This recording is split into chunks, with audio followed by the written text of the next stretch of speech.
Hello दोस्तों, आज हम कुछ एनिमल फैक्ट्स के बारे में जानेंगे। फैक्ट नंबर 1, चींटियों के फेफड़े नहीं होते और ये कभी नहीं सोती। फैक्ट नंबर 2, एक हट्टी कट्टी लोमड़ी में 14 पौंड वजन होता है। फैक्ट नंबर 3, व्हेल मछली उल्टी दिशा में नहीं तैर सकती।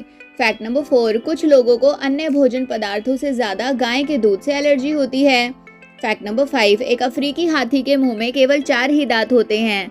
फैक्ट नंबर 6, क्या आप जानते हैं भालू के 42 दांत होते हैं। फैक्ट नंबर 7, गोरिल्ला एक दिन में 40 पौंड खाना पचा सकता है।